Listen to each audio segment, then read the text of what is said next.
Here I am where the movie started, facing at a photo they've taken. Space tree flying through the skies and battles happen everywhere. Alright mga two wheels, it's Thursday today and join us for another ride.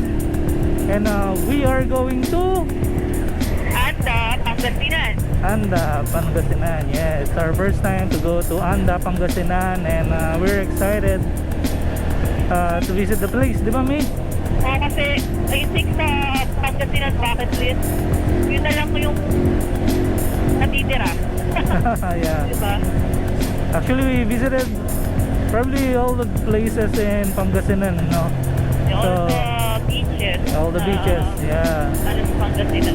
So this is the last one that we haven't visited yet. Good thing na open na ang Pangasinan for tourists. Yes, they are open now and hindi na sila nagre-require ng medical cert and travel permit from PNP. So if you wanted to visit, and all you need to do is fill out the health declaration form that you can download dun sa sa kanilang website, tourism page. Yes. Also, you can generate a QR code if you will visit yung pass.gov yata yun o .ph. Kasi yun yung parang tourism website ng Pangasinan. So kung bumisita anywhere in Pangasinan, mag-fill out na lang din doon ng mga personal information. Yes, so you need to register to S-pass ba yun, no? Oo, Yes, i-check na lang natin yeah. and then We'll link yun. put the link on the description box. Oh yeah. Time check, it's already 6:08. Yeah, 6:08 in the morning, and we are here in still in Bugalian, right? Main Bugalian. Bugalian Road. Yeah, anyway, as you can see, it's maliwanag na. And yun, may mga bundok na mga two wheels right there. Just right there, mga bundok.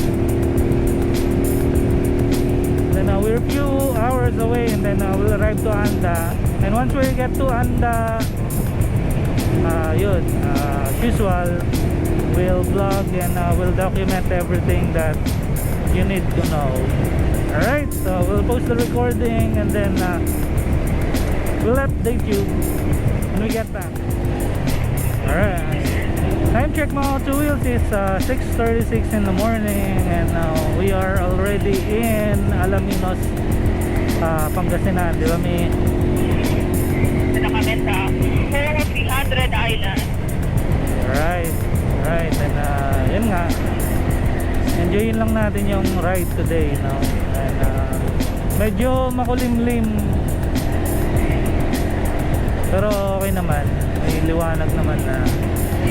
So yan, you can see mga palayan na yung dinadaanan natin. And tapos na tayo dun sa bundok, no? Tama ba? Oo, tapos na. Dito na tayo ulit sa baba. Sa baba, alright. So yun nga, mag-update ulit kami later mga two wheels. It's showing you yung dinadaanan natin ngayon going to Anda, Pangasinan. Diretso lang.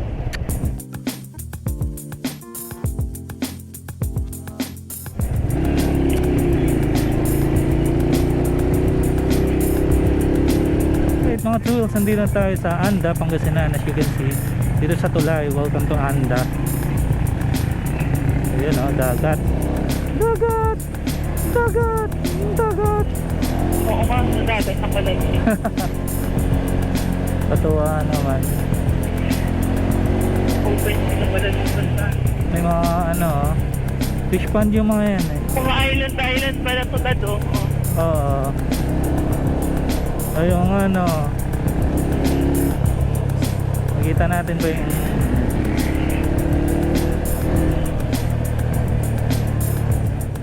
alright mga two wheels, nandito na tayo sa Anda Beach. So hanap lang tayo ng accommodation. Marami naman dito. So yun lang. Score tayo. Hanap tayo mga... Ayun yung floating island. Ayun yung I love Tondol. Marami-raming tao yata. Oo nga, ano? Padilla Beach. Saan tayo? Dito tayo. Hanap tayo. Yan ang beach. Ayun yung floating island.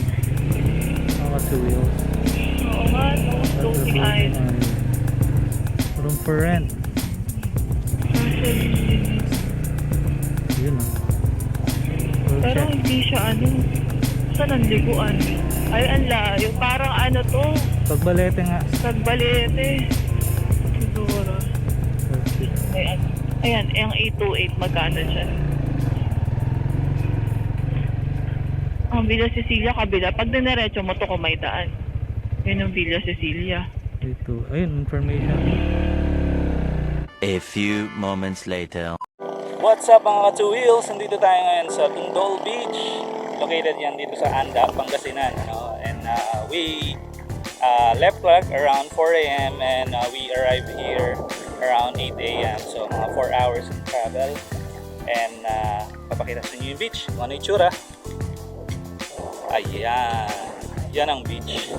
So ang beach niya reminds me of Cagbalete Island. Cagbalete Beach.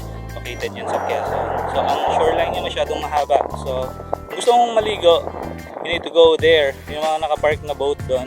So I think yun yung liguan. And ganito lang siya. Yung shore niya medyo mababa, no? And this is the place. Yan ang beach. And then ang mga resort dito tabi-tabi, no? Ito yung 828 Gem, which is our resort. And then ito is the Villa Cecilia. And then yung kabila ng resort na to would be the JCT, I think. Mga ranges ng cottages dito is, yung kubo namin is 1.5 per night, but they offer aircon room as well for 2.5 yata to 3,000, depends on the how big the room is and how many person yung gagamit ng room. So ayun, inaantay ko lang magising si Tin kasi natulog siya, kapagod sa biyahe. Na we'll continue the vlog later paggising niya. Alright. A few moments later. So, ayun o, gising na siya o. Kumusta ang tulog mo? Una ka natulog ah. Tapos na tumabi ka. Nauna naman akong nagising. So ayan, gising na siya. So continue na namin ang vlog ngayon. And then, yun nga, maglalakad tayo, di ba? Ayan. Oo, maglalakad tayo sa dulo. Medyo mainit pa. So syempre, picture taking muna. Diyan mo. Di ba, May? Ay, paganda pa siya eh. So ayan, ito yung kubo namin na nakuha. Papakita ko sa inyo. Butas to, actually, 1.5 every night. So ayan, may double deck. Tapos may sariling CR. Okay na din, di ba? Tapos ito yung mga rooms sa ranges, like I said a while ago, 2,500 to 3,000, depende kung gaano siya kalaki. So right there, mga rooms. Ayan. Ayan yung beach, yan yung scene dito. It's a little bit windy today, no? Unlike kaninang umaga. Ayan. That's Tin and our Scarlett, pinagpatungan na namin ng ano, walya. So, ayan. Alright. So, we will fly the drone, like I said a while ago, and then I will get some aerial footage.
nandito tayo ngayon sa part na may nakalagay na I love Tondol, no? So papakita namin sa inyo kung anong itsura ng area.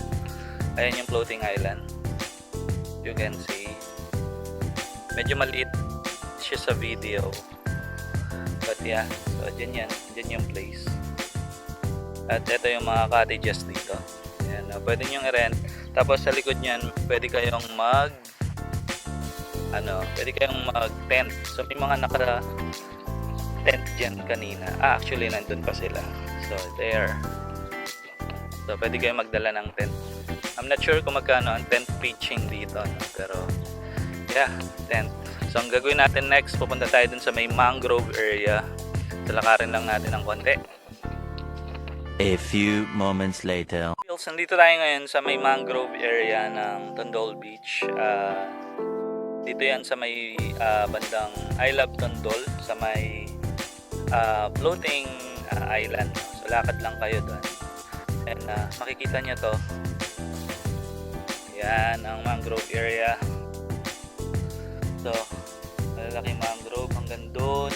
Tapos sa likod, ayan, puro mangrove.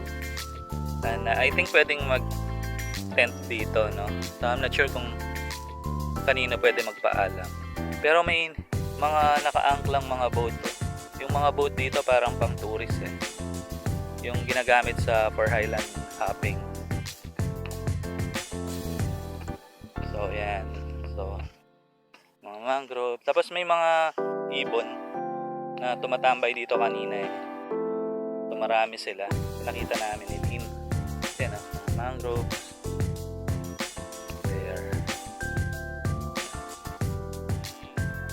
Alright mga two wheels, nakabalik na kami sa Kubo, no? So tatapusin na namin ang adventure namin sa Tondol Beach today. Right, mate? Yes, and so far so good. Gusto mag-relax. Maganda tong lugar na to. Ano nga siya? Boracay of the North. Tama. Kasi Pino talaga at like yung hangin niya. Right, so anyway, pack up na kami, no? And we're heading to our next destination, which is Bolinao. So magbo-Bolinao kami after nito. So kita tayo doon. So, pwedeng tumalon doon sa taas